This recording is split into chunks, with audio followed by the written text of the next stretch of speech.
My final question on this topic about Iran, Israel, and America with you is that if you just see the events of last 2 months, like our region, as I said, was at the cusp of one of the worst conflicts that we could have ever faced, whether it was the Iran and Israel matter or the Pakistan and India matter, both initiated by regimes that are considered to be very irresponsible in terms of human rights, in terms of governance, and in terms of making sure there is regional stability. One being Narendra Modi's RSS-backed Hindutva ideology government, and the other being the Zionist government ran by Benjamin Netanyahu. So with irresponsible governments like these, do you expect that the world could get any long-term stability, or we'll continue to pass through phases like these? It's not my statement, it's a statement of Donald Trump.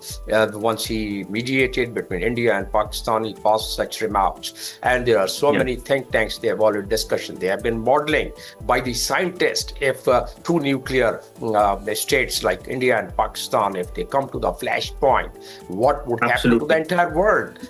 Leaving aside the two countries, they clash, the entire world would be impacted. And just in the next 30 seconds, I'll give you the account of it, how the world is impacted. According to the scientific modeling, the scientist who is a professor in Colorado, he has done the modeling, said that if India and Pakistan, if they come close to that, or they are forced to really use their power of nuclear, or any other country for that matter, the entire world would have a climate change. But India and Pakistan, because of the Kashmir, has that threat to the entire world. And with two nuclear powers, absolutely, this can cause devastation the world has never seen before in the history of mankind.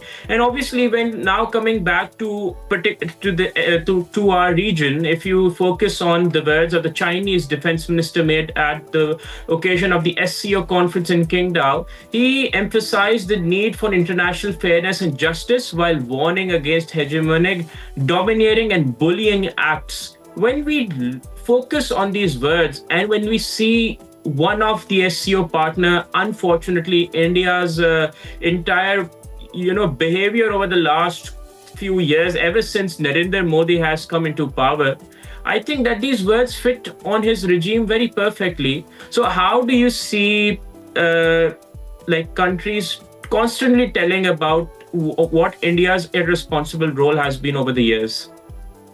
Four nuclear power in this region, what you are talking about. The world, the population, 1/4, as you said, the economy is now moving from west to east.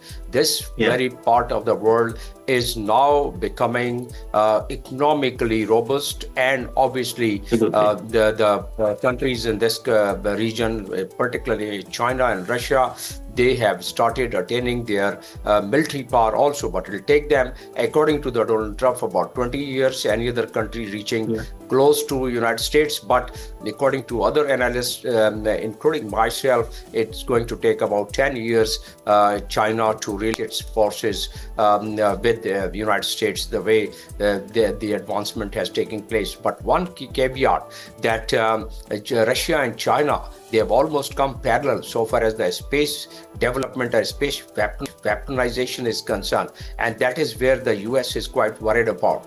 Any future war, if it is fought